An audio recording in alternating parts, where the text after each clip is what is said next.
Hi, Leah. Hi, Kamna. We are so lucky today. We have another guest. We do. I love when we have guests week. Although I don't even remember what my call to action is from 2 weeks ago now. So when we do I'm go kind of back to our happy that we're not regularly, talking about that. when we go back to our regularly scheduled program, I won't have any idea what I was supposed to Yeah. be doing this Mine week. was something about protein, but that's, Oh, that sounds yeah, familiar. yeah. Anyway, all right. So I'm excited to introduce you guys. Isaac. I found him on Instagram. I was searching Instagram on blood sugar level, and specifically, I was like, I put in there, like high, low. Should I be testing my blood sugar, even if I don't think I need to, even if I'm not been diagnosed with sugar? So I just put in your generic like hashtags, and then I found your post, Isaac, and I was like, went down this rabbit hole of like reading all of your posts and then watching your reels, and then I reached out to you, and then I told Kamna, I'm like, I really hope he gets back to us. So if you can introduce yourself. Yeah. Thanks, guys, for having me on. First and foremost, it's great to be here. Yeah, I am Isaac Pullman. I'm a registered dietitian and have a formal background in human physiology and nutrition. But this is a very personal subject and career path for me because I have type 1 diabetes, and we can kind of get into that story if you'd like here today. But that's really what drew me to this space and really improving my health with blood sugar balance, first and foremost, and then seeing kind of the industry as it is and the personal journey that I've taken to get to this point, and that's led me to be able to help others. So my business is helping and coaching people with type 1 diabetes, but also a lot of other people with blood sugar issues like type 1 and prediabetes really improve their blood sugars without sacrificing carbs or their health in the process. And I Oh, work wow. with, I've worked with hundreds of people all around the world. And at this point, we have a team of coaches that does a lot of the coaching, and I'm more of the mentor, as of right now. But it's been a great journey, and it's been really fulfilling to help people in that sort of way, and provide a service that for so many goes left and goes unnoticed for a large majority of the chronic conditions that you see, and one of those is blood sugar issues and diabetes. So you said something that was really intriguing to me, that a person who has diabetes doesn't necessarily have to give up carbs. Correct. And I think that's a path that many people do take, and which I totally get because if you are tracking your blood sugar and you have blood sugar issues and you see that carbohydrates are the biggest cause of like rises, well, we think, well, if we get rid of carbohydrates, we get rid of blood sugar spikes. Right. But it's really not that simple. We oftentimes, I think we put blinders on to the rest of our health. We say, hey, if carbs are going to cause this rise in blood sugar, all that I need to do to support my health is take them out. Well, if we do that, we don't see the downstream impact that can happen. And, to get into more of the details of what tends to happen with that is carbs are really the body's best energy source. And that's the case for anybody, people with diabetes or not. And if we're just getting rid of that, we're getting rid of a prime energy source that supports our body. And the reason why that can become problematic is for a few reasons. Number one, the carbs that we eat really go into an organ called our liver. They're absorbed there and they're stored there. And for a lot of, you might have seen this on social media. There'll be a lot of information saying that we don't want blood sugar rises at all. It should just be like Hmm. a straight line. And that's not necessarily healthy either, because if you think about, people that don't have blood sugar issues, they still have rises in blood sugar post meal, right? And there's a reason why that happens. And I'll give you kind of an example of why that's important. Let's say that I am doing like push-ups or I'm doing jumping jacks, like right now my blood pressure, my heart rate are going to naturally go up, right? Hmm. And that's not for any old reason. But if we just looked at that in a vacuum and just said, "Hey, Isaac, your heart rate is really high. Your blood pressure is really high. I think you're at risk for like stroke or heart attack," right? If we looked at it in that context, that could seem more likely. But if we're viewing it from the context that it is, me doing exercise, it's actually quite supportive because it's bringing blood to my brain back to my muscles so I don't pass out while I'm doing that exercise, right? So that's Right. very vital that that actually happens. Well, like let's compare that to blood sugar. why should blood sugar be bumping up? Like, why shouldn't it be just in a straight line? Well, the reason why that's helpful is when that blood sugar comes up a bit, and I'm not talking about going into the 200s or 300s. That's not what I'm talking about. I'm Okay. talking about a slight bump up. And the reason why that's important is because the organ that I was just talking about, the liver, absorbs the extra, kind of like a sponge would. You know, when you're washing dishes, that sponge soaks up extra water. Well, the liver soaks up extra carbs in the bloodstream. And the reason why that's important is for a few reasons. One, it helps to lower stress on the body because now it has an easily accessible source of energy because we're energy beings, right? Just like a car runs on gas or electricity in this day and age, we run on fuel, right? So it Hmm. lowers the body's stress because it's meeting an energy need. Now, secondly, it prevents low blood sugar. So when we're not eating or when we're exercising, it gives us a fuel source to prevent that blood sugar from dropping too low so that we don't become weak and lightheaded and dizzy and hangry, right? So there's a protective mechanism in place because we have those carbs. Now, thirdly, and this is probably one of the most important reactions in all of the body, it helps to activate hormones, right? And one of the hormones that it helps to activate is thyroid hormone. And what I mean by activate is it helps to make it usable because when our body produces hormones, a lot of times they're not in the active form, you know, the forms that we can actually use. And it takes processes down the line to actually make those hormones usable. And one of the basically the assisters with that is having carbohydrates in the liver to be able to do that. Well, if we're not getting those blood sugar rises after meals, or if we're not eating carbs, we're not going to be able to use thyroid hormone. And thyroid hormone is a huge player in every single cell in the body. A doctor by the name of Broda Barnes proved this, that thyroid hormone affects every single cell in the body. And so if you think about that, that's trillions upon trillions of cells. That's mental functions, that's anxiety, that's depression, right? Sure. That's physical functions, that's energy, digestion, that's lab values, blood sugar, to name one, blood pressure, cholesterol, right? It regulates all of those. So, you know, if we don't have carbs in the liver, it's affecting all of those different processes. Now, So go ahead. so are you saying that in your liver, or when you eat carbs, it affects your liver in a way, and then your thyroid hormone is somehow down there? Because I always think Yep. of my thyroid's up like in my throat somehow. Right, right. Yep, that's where it's produced, but there's something known as T4, if that Hmm. sounds familiar to you guys and the listeners, and that is the main source of thyroid hormone that's produced, but it's not the active form. And so it needs to go down to the liver to become activated. And that process requires carbohydrates to be able to do that, Okay, right? so if you have something wrong with your liver, does that affect all of that stuff too?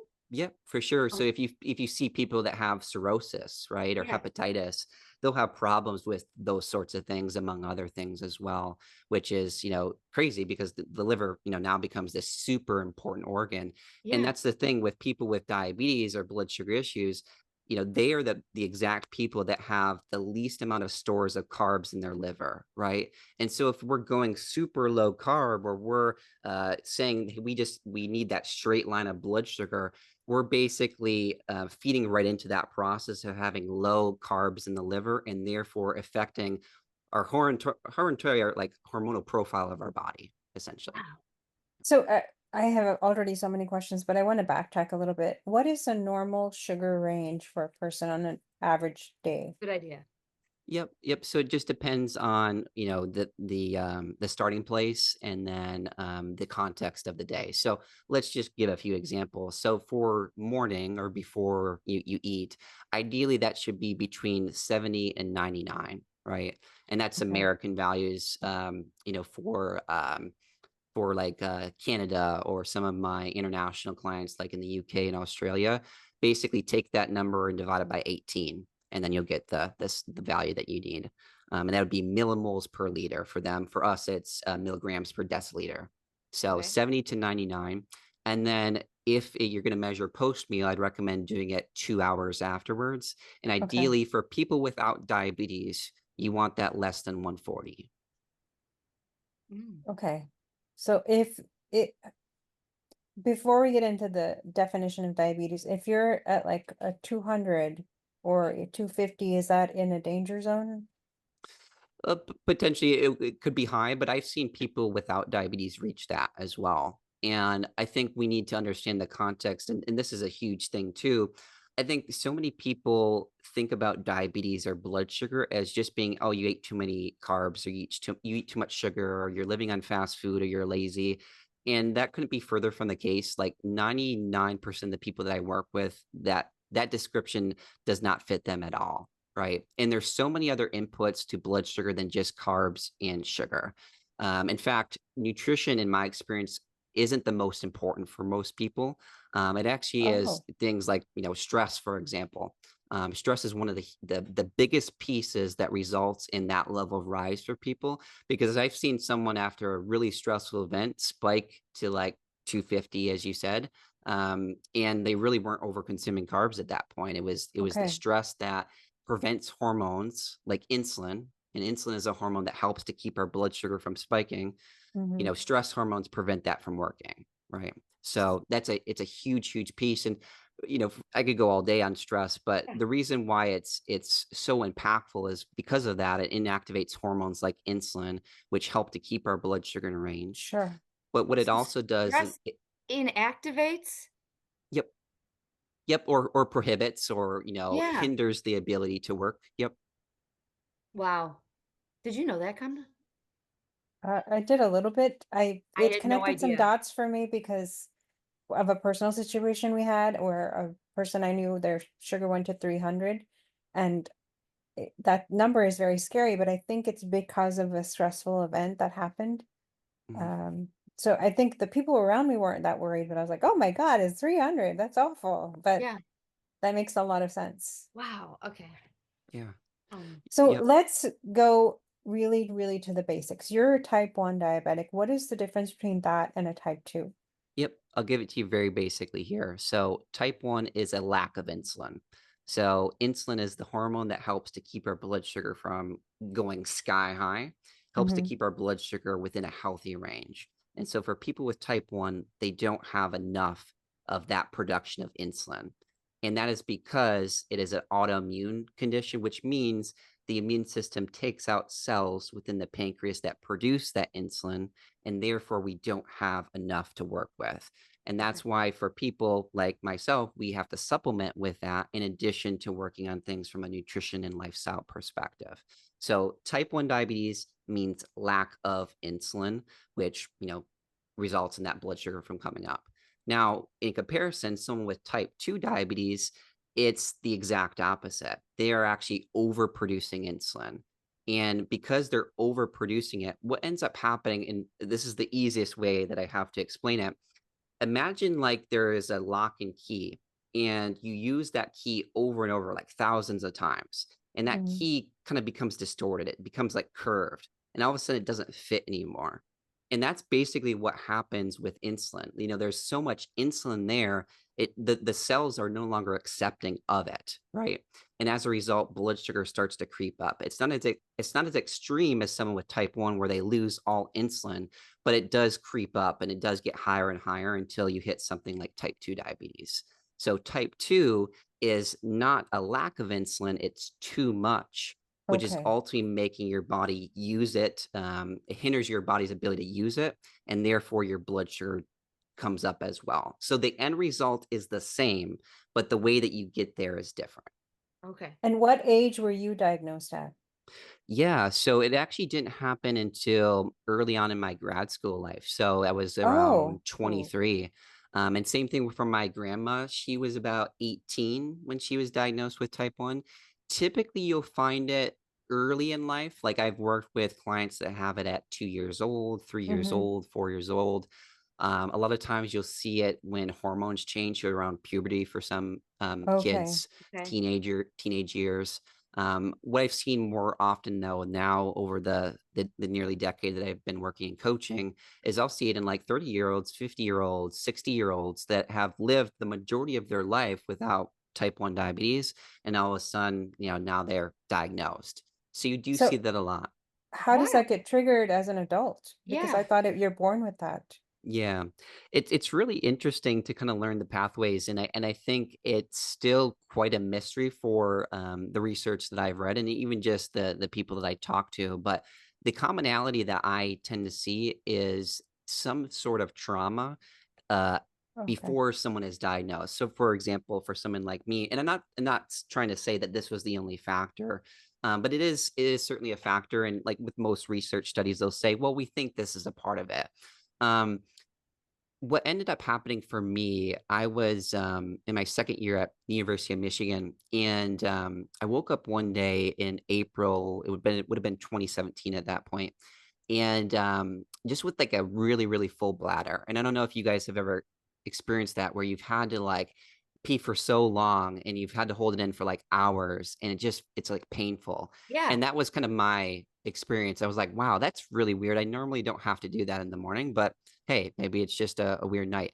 And so that happened, for, a couple weeks on end. I was like, what's going on here? And I was finding myself like really thirsty, like drinking gallons and gallons of water. And that was way out of the ordinary for me because I was known as someone that really didn't drink very much. So that was off. And then I was eating about, I would say around 3,500 calories because I was tracking my food at that point, and I was losing 20 pounds. So the best diet they could be Oh, on, wow. right? To be able to, eat 3,500 calories and still lose 20 pounds. Wow. But I thought it was like, wow, no, I think it's just stress because I'm in grad school. I'm looking for an internship, and I didn't know where I was going to end up. I could have been anywhere in the country at that point. So a lot of instability for me. I was working part-time, and I went through like a recent breakup too that was kind of a little bit more traumatizing. So all that together, there was a lot of things coming to a head. And I feel like, that was kind of a part of my story and diagnosis. But I've seen that across the board for a lot of people where there's Okay. a bigger trauma before they are fully diagnosed. And, based on those symptoms, I thought, wow, I probably have diabetes here. Let's kind of get this checked out. And I went to my local grocery store, which was Meyer at that time, and got like a glucometer, which is the device that you use to check your blood sugar with, and checked it. It was 275. And so at that point, I thought it was pretty clear. Like I didn't feel like this was an isolated incident. I Hmm. thought it was pretty clear that I have either type 1 or type 2. It's just a matter of confirming that. And to kind of complete the answer to your question around the difference between type 1 and type 2, with type 1 diabetes, you will see a positive antibody test. And basically what that means is a immune system produces these antibodies that help to identify something foreign, like Hmm. bacteria, for example, or viruses or something foreign like that. Well, this is being produced against something in the pancreas that helps to produce insulin. And for me, it was something known as GAD65. That's not really relevant, but it's one of the antibody tests that they test for. And so if someone truly has type 1 diabetes, they will have a positive antibody test like that. And that's what came back for me. Wow. Wow. So this is really a dumb question, but is it mean then like you're diabetic for the rest of your life, or is it a isolated incident? Yep, yep. For people with type 1, I've never seen it where someone is fully able to overcome that. There's other autoimmune diseases that people are able to Okay. gradually overcome. The pancreas is just kind of a different organ. And because if you think about, or if you look at like the stats for pancreatic cancer, like the survival rate isn't the greatest with something like that. Hmm. And then same thing with type 1 diabetes, not in terms of survival, but more so in terms of overcoming that and fully reversing that. I'm not going to say like no one is going to ever be able to do that, but I think it's going to be very hard. And the thing is about type 1 diabetes, to be able to control it, you need to take a certain amount of insulin to do that. Hmm. Well, whenever you take a hormone, whether that be thyroid hormone or progesterone therapy or estrogen or insulin, when you take those hormones, it naturally decreases your own ability to produce Hmm. those, right? And so when someone gets on insulin, like you need it, of course, but it's also at the same time reducing your ability to now produce that. And so it's a little bit more of an uphill battle to fully reverse that. And like I said, over nearly a decade that I've been in, I've never seen someone fully be able to reverse it. Yeah. for years and years at a time. And so, for people with type 1, they most likely will have to stay on insulin for the rest of their life. It doesn't mean that they can't have a healthy, long life living with that and managing that, but it's just probably not something that they can fully overcome. For Yeah. type 2 diabetes, that is a completely different story. That is something that certainly can be reversed when that is diagnosed, and that would be mostly through lifestyle and nutrition changes. Okay. So Wow. wait, can I ask you a couple personal questions? Sure. You were 23, you said, when you got diagnosed? Yep. So would you say, like, as you were younger, teenage years, all that, were you quote unquote like a healthy kid?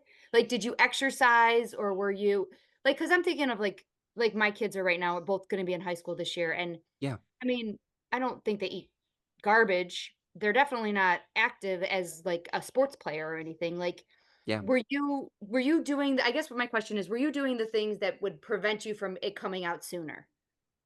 Right, that's a good question. I don't think I'm of the mindset that healthy behaviors ultimately help to prevent like Okay. something like type 1. Now, from a trauma perspective, maybe in terms of coping and things like that could potentially, but that's hard to say. Like Okay. in as I grew up in high school, like I grew up in I don't know if you guys have heard of the Upper Peninsula, Michigan. It's a Yeah. very rural area. But really, all there is to do there is be outside, and Okay. a very active kid. Okay. We always ate healthy in a sense of the stereotypical Yeah. produce and lean meats and things like that. And um, you know, I can't say that lifestyle prohibited me from getting something like Yeah. diabetes in my teenage years. That's hard to say. I do know though, with kind of and this is where the story kind of pieces together. In high school, I also got sick during that time, and I developed something known as gastroparesis. And what gastroparesis is if you're not familiar, it's basically a slow emptying of the stomach. And so how that shows up is you get full after a few bites of food. And so at that time, I was this energetic person. I was bouncing off the walls. I was playing all sorts of sports. I was eating 2 times more than my friends that were 2 times bigger than me. Yet I was, less than 100 pounds, 5'5". So like really string bean. Now at that time, I started to notice that I was losing weight and becoming less and less hungry. And it was at a time where I was in basketball conditioning. So doing all sorts of like suicides and basketball drills that were really depleting. And so I lost about 15 pounds over the course of a few weeks. And I got down to about 85. And Oh, that wow. might not sound like a whole lot, but if you think about 100-pound frame and losing about 15 pounds, that's a Yeah. lot. That's a Yeah. huge percentage of your weight. And so I went up to Mayo Clinic for about 2 weeks, I think it was, and they really couldn't figure out what was going on. And finally, they did some tests and determined it was gastroparesis. Well, how the story connects is typically for most people with type 1 diabetes, gastroparesis is more of a complication of type 1. When maybe someone isn't controlling the blood sugars to the best of their ability, they might develop something like that. Now, at that time, I had no signs of any sort of blood sugar issues or high blood sugar, anything like that. But it is kind of an interesting thing that would come before that time. But up until that point, I felt like I lived a very healthy lifestyle. I don't think I coped with stress very well. I don't think I did well with dealing with disappointment, and I think all of us at some point, have some sort of trauma in our life, and that's not something that's totally within our control. Right. But with what I see with autoimmune diseases like type 1, that is typically a very, very common point is someone has experienced a heavy level of trauma within a short period of time. And then another point that I'll wrap up with this. There is a book for anybody that has like any autoimmune condition. It's called When Your Body Says No by Gaber Mate. It's a really, really good book. And one of the personality characteristics that he talks about, this is it's really quite fascinating, is when a person that develops like an autoimmune disease, they tend to have a personality that is very people pleasing, that doesn't know when they end and another person begins. And so they like to do everything for everybody. And if you think about an autoimmune disease, that's kind of what that represents too. The yourself isn't able to distinguish between you and something harmful, right? They're attacking kind of our own tissues in a sense. And so that's why it's really fascinating that, someone's personality and characteristics could also resemble kind of what their body is doing in a sense. And so it's a really fascinating book. Gabriel Mate is a well-researched, evidence-based, a doctor. So if anybody has like an autoimmune disease, that is a really helpful book to understand that process. I Interesting. think that's important because it seems like the trend is for more and more people to be diagnosed with an autoimmune condition Yep, Mhm. compared to many years ago. Yeah, for right. sure. For sure. Yep. And I think that can be a great starting point too. There's um more about autoimmune diseases that we can talk about, but I think for people looking for understanding, it's a good place to start. Okay. So we have a bunch of questions, and they're going to seem random. So this piece of the podcast will just be us asking you a bunch of questions because once we started, we like couldn't stop. Yeah. So, No worries. Go for it. Leah, you want to go ahead? I don't even know where I want to start. Okay.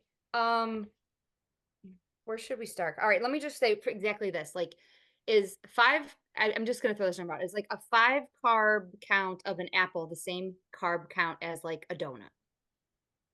Okay, so you're asking if I were to count If you're counting your carbs. oh, okay, yep. Are they basically the same in terms of the blood sugar response Yeah, that I and would like get? how your Yep. body Yep. processes it and all of that stuff. Yeah, that's a great question. Short answer is no. Okay. Um, so when I look at people that have blood sugar concerns, one of the biggest challenges for them at the beginning is going to be processing carbs that are heavy in starch. And what I mean by that is something like grains or like a donut in this Okay. example. Um, with that, I mean, I can get into the little bit of science. So basically, a grain has a carbohydrate known as glucose, right? Mhm. Okay. And glucose relies on insulin to be able to be absorbed so that it doesn't raise your blood sugar, right? Okay. Well, with people with blood sugar issues, the main pathway that is disrupted is their insulin pathway, meaning for someone like me, I don't produce enough of it. Or for someone that has type 2 diabetes, their insulin pathway really isn't working well, right? And so it's compromised to some degree. So any carbs that really rely on insulin to be absorbed, they're not going to be able to do very well with until they start improving some of the foundations of their health and their nutrition. So if I were to eat like 5 grams of donut, I might see a way bigger spike than something like an apple. And Okay. the reason why that's the case is partly because of that donut has grains, but also because that apple has something known as fructose. And what fructose is another source of carbs, just like glucose. It's just a different subset. And so fructose, the easiest way that I can kind of compare it is, in the summertime, how we have like lots of construction sites and we take like detours around that construction site. Yeah. Well, the same thing is true for fructose. And so that you can think of that construction site as that compromised insulin pathway where it's just not working well.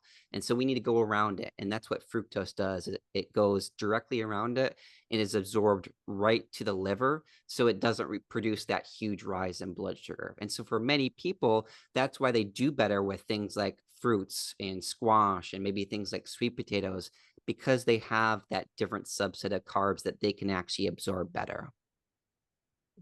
Wow, interesting. So Leah and I are doing this challenge this month, Yeah. and we've invited our followers to follow along with us, where we're eating under the 25 grams of added sugar, which is the recommendation of the American Cardiac Association. Added sugar. Mhm. Added sugar, Okay. not the what you were talking about with the fruits and the vegetables and naturally occurring. What is your opinion about our challenge? Yeah, I mean, you guys have a specific goal in mind with like is that just generally to stay as healthy as you possibly can, or was there a specific goal that you had with that? I think everybody's is different. My personal reason I'm doing it is one to see if I can do it and to see where I have so much sugar in my life that I don't even know it. And Hmm. the second thing is I want to see if it does affect me on the scale at all. Hmm. Not Okay. necessarily losing 5 pounds or 1 pound, just to kind of see collect the data on that. Kamina, what about you? What is your reason For for it. me, it was just curiosity, is how much am I actually eating? And with a challenge that I'm forced to keep the data and Yep. to really look at it. And I think it's better than I thought it was going to be. So I'm happy about that. Mine's worse But than I thought it was gonna be, Yeah. okay. but Yeah, I think it's good to challenge yourself with things that are, challenging, whether that's in the nutrition space or elsewhere. I think it's good for the soul to keep you kind of on your toes. And I think just building that awareness, I think, is half the battle for a lot of my clients because sometimes they just not quite aware of some of their patterns. And then when they start writing Mm, it down with their food logs, they're like, wow, actually, I'm eating a lot of this or I'm not eating as much of this. I already can see some of the changes that, I would probably think that I would need. And so that can be just a powerful exercise in itself, no matter what that goal is around reducing sugar. But I think sugar sometimes is certainly painted within a bad light. I like the semaglutide that we were talking about. I don't view it as good or bad. I view it as like, what is the context? Because if someone is their main source of carbs is sugar all day long, yeah, well, that's probably going to be certainly problematic. But if they're having sugar in their coffee or they're having a little bit of dessert every now and then, or they're having some chocolate, right? That can be a part of a well-balanced plan for you. And, with sugar, if we're talking specifically in terms of weight loss, which I think, is more the focus of your guys's podcast, it can certainly add calories quite quickly Mhm. because it is more of a lighter choice. And I'll give you an example with this. If I were to eat like a bowl of cereal and maybe put some whole milk in that and maybe some protein powder, stirred that up, and it was the exact same macros as something like eggs and sweet potatoes and Brussels sprouts, which is one of my favorite meals. If I had something like that, and they were the same exact macros, my blood sugar response to the cereal would be way exaggerated in comparison to the eggs and the sweet potatoes and the Brussels sprouts. And that's because of the density there. And the density is something that's very filling, very stabilizing. And it's one of the most important things when it comes to weight loss, because I think many people are focused on, oh, macros. What do I need? How many carbs do I need to eat? How much sugar do I need to eat? Right. And if they were to focus on density more, that conversation would take care of itself because they would be feeling full and satiated and not feel the need to gravitate to some of those lighter choices to kind of fill that void. And so that's really the way that I look at it, because I think, and this is just my coaching brain, and I'll wrap it up with this. Sometimes when we focus on what we can't have, we want more of that thing, right? It's like mhm. Uh-huh. trying not to think about the white elephant, well, or the pink elephant. You think about the pink elephant, right? Right. And so a lot of times I like to stick to the positives, like, okay, let's not say let's not focus on sugar. Let's say, hey, how can we focus on dense quality carbs so you're feeling full, Mhm. you're feeling satiated, you're feeling energized after eating, right? And when you have that focus, that positive intention, I think naturally you start to eat less sugar, right? And you start to find Yes. more of a balance with that. Do you think fiber and fat and protein, do they impact the spikes? For sure, absolutely. Because if I or a client were to eat what's called like naked carbs, which means basically you're just eating carbs within a certain meal or snack without anything else. So it would just be like me grabbing, a handful of cereal or grabbing a handful of pretzels or eating a piece of fruit, right? Um, my blood sugar is going to have more of an exaggerated response to that versus if I paired it with a little bit of protein, a little bit of fat, a little bit of fiber, right? So those certainly do have an impact on blood sugar. And not just that, because it's not just about blood sugar, but if I were just to eat like an apple, for example, I'd probably be hungrier in like an hour or two, right? And so Mhm. you'll constantly be snacking. And when you're constantly playing that catch up game, most clients actually tend to eat more calories. And then it makes it more problematic to, try to lose weight because they're just not balancing out for what their body needs. They're not meeting their body's needs at that individual Yeah. time. And so it's they have to play catch up towards the end of the day. And like I'll give you a practical example with this. I find a lot of clients will eat lightly like that. They might eat singular foods, maybe, or maybe they'll have a little bit of maybe like crackers, but maybe it's a little bit of cheese, so it's a little bit of fat there. And they'll eat very lightly during the day, and then all of a sudden they'll have this huge dinner at night and this late night snack. And by the time they get to that point, most people are starving. And then I don't know about you guys, but I don't make the best choices when I'm like starving Starving, right. and needed like a meal like 3 hours ago. Like that's not a fun place to be. And so you Yeah. just kind of eat what is in front of you. And a lot of times when you're at that point, you have more cravings, especially for foods that are high in calories, high in fat, high in sugar, right? And again, not to say that that's bad, but that's what your body identifies as the quickest way to solve that energy crisis, to get energy Mhm. in your body, right? And so for many people, they set themselves up for cravings, especially in the evening, eating more calories, and then that cycle continues. So practical example of how that could work out. Wow. Oh, Okay. All right. A couple questions. Which you kind of answered some of them. Okay, so I noticed on your Instagram page you talk a lot about magnesium and Mhm. how it's important to control your blood sugar levels. Am I reading it correctly? Yep. And how does that help or mess it up? Yep, for sure, for sure. It promotes better insulin sensitivity is really what it does. And what I mean by Okay. insulin sensitivity is anybody, whether I have type 1 diabetes or pre-diabetes or type 2, all of us can experience something known as insulin resistance.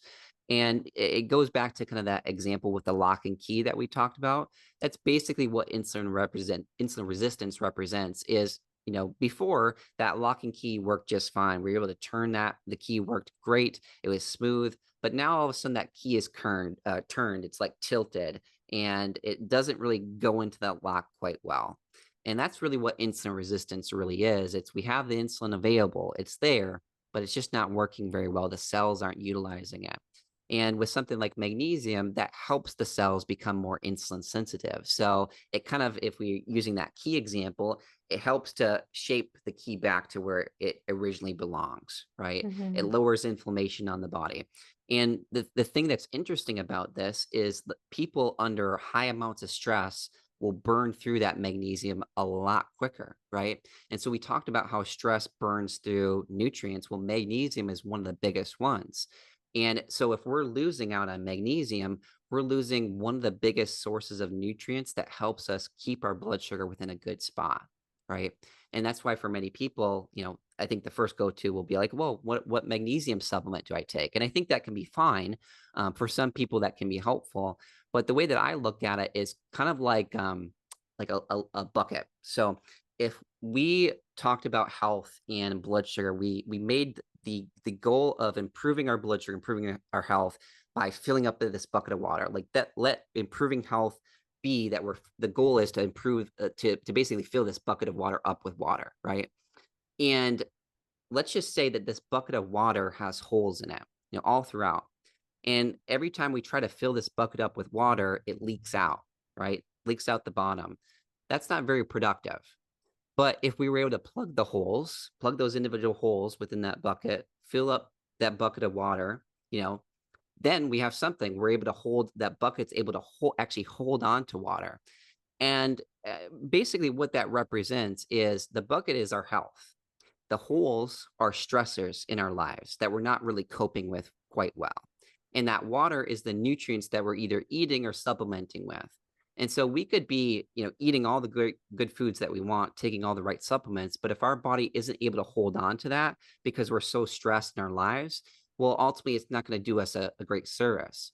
And so part of the problem with magnesium is yes, there's a magnesium problem for most people, but how do we actually get our body to hold on to that so that when we do eat these magnesium rich foods or we do take the supplements that our body actually benefits from it?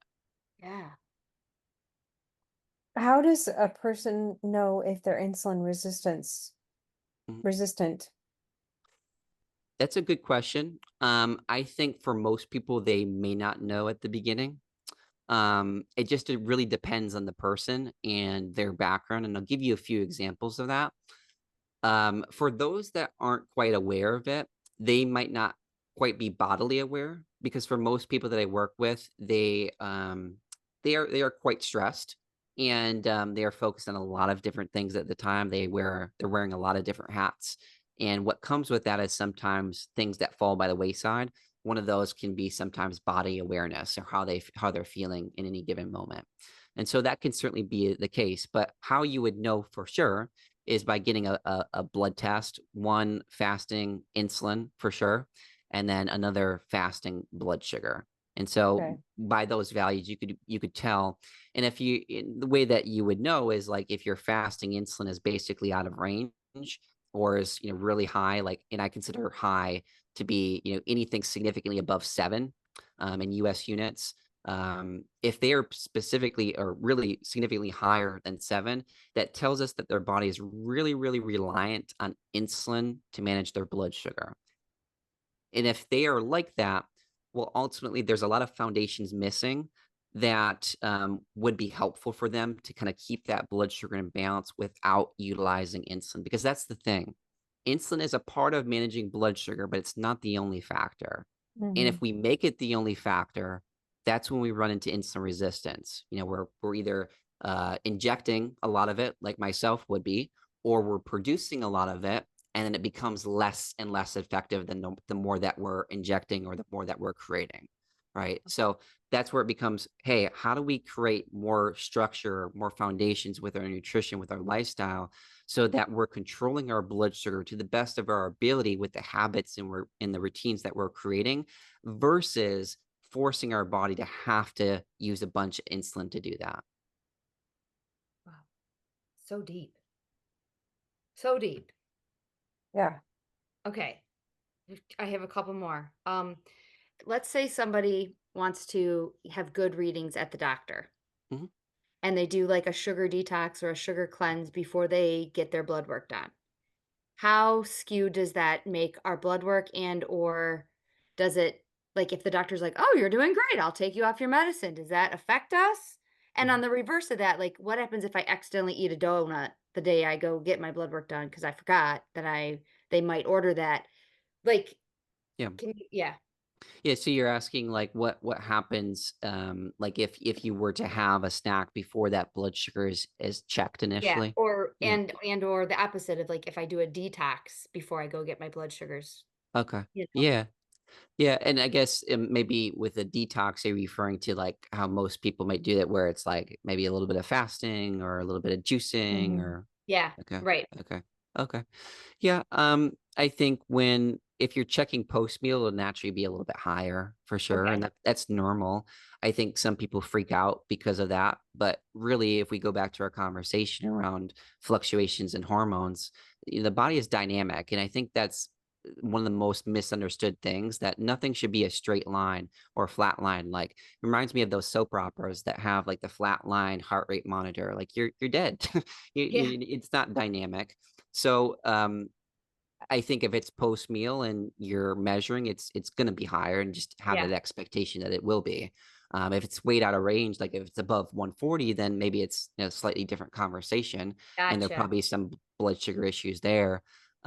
Versus someone who's maybe on a cleanse or a detox, um, they probably would run a little bit lower in my estimation, especially if they don't have diabetes, because they're just not getting enough nutrition.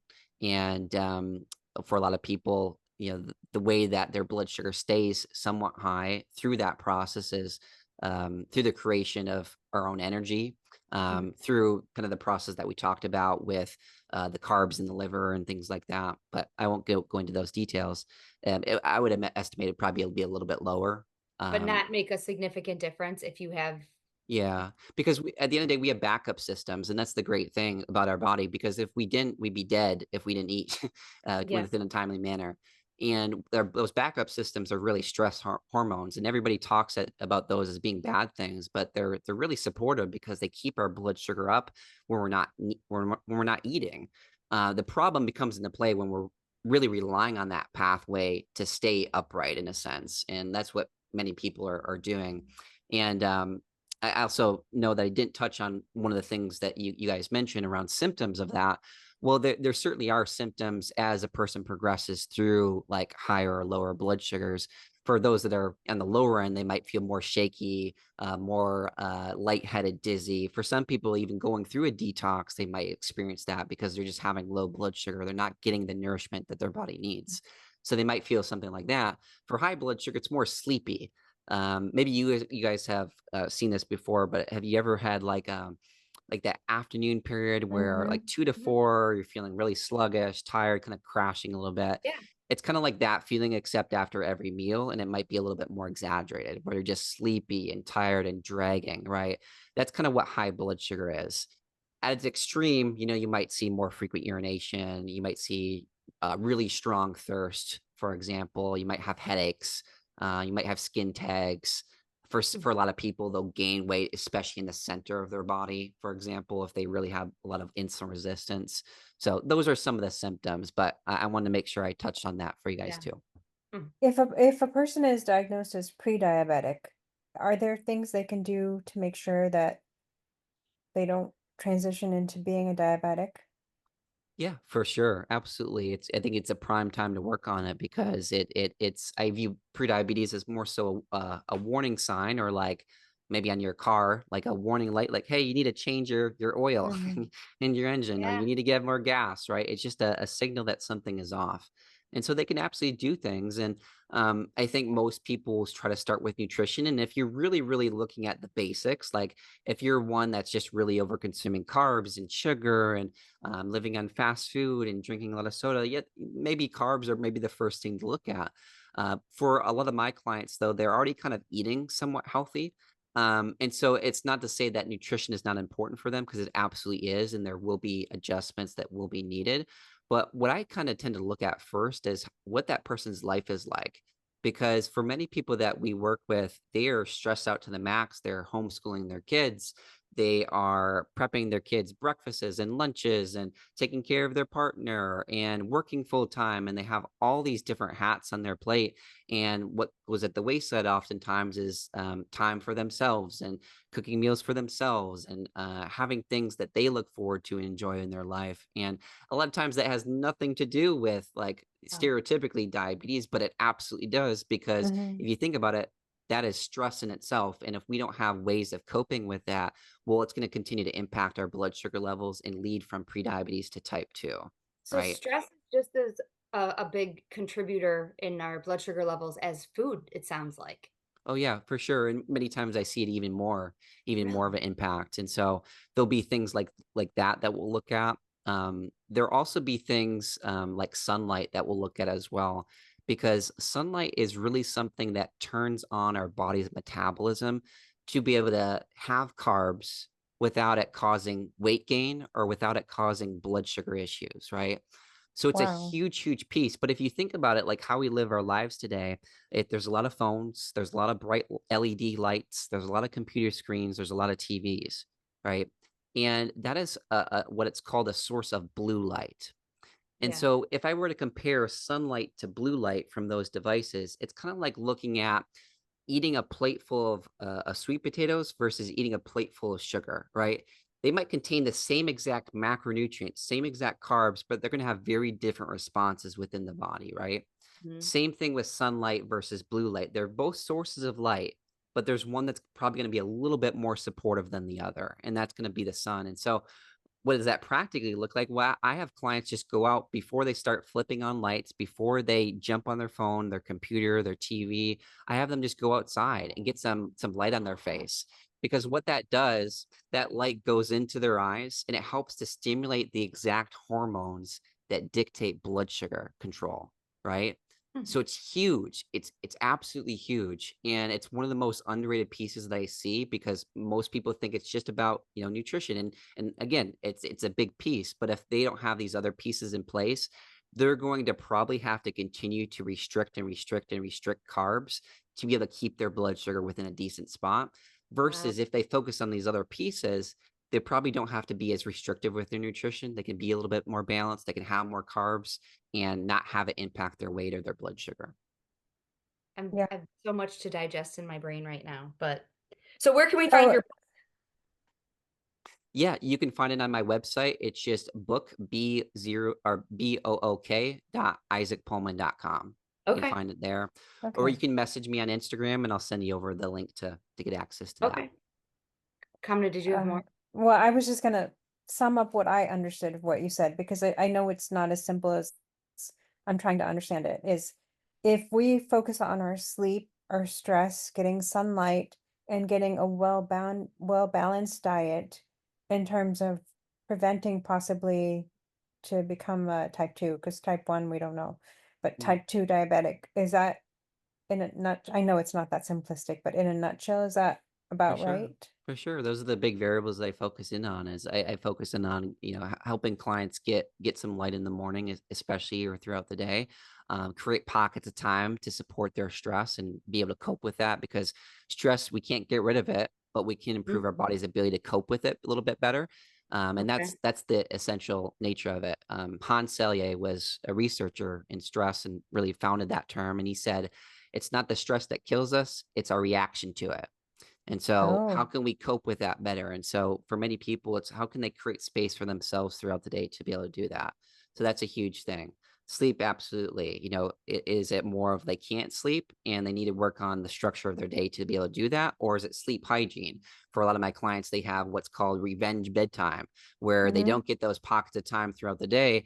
And then all that comes towards the end of the night where they spend 2 hours that's the only time they have alone. Their kids are in bed, their mhm, husband or wife is in bed, they get on the Netflix, etc. Right. mhm. So how can they create that space during the day? Now, balanced meals, absolutely. Finding that sweet spot with their carbs, really emphasizing the protein. And yeah, I think the movement piece as well. I know we didn't get touch on that as much today, but any kind of light movement, walks, could be one of the best things that you can do for blood sugar, weight loss, right? I've had someone that has lost 20, 30 pounds with just walking. They didn't do any sort of Wow. intensive exercise. So it doesn't have to be a lot, but things like that after meals can be absolutely effective. So that's the other thing I'd throw in there as well. Wow.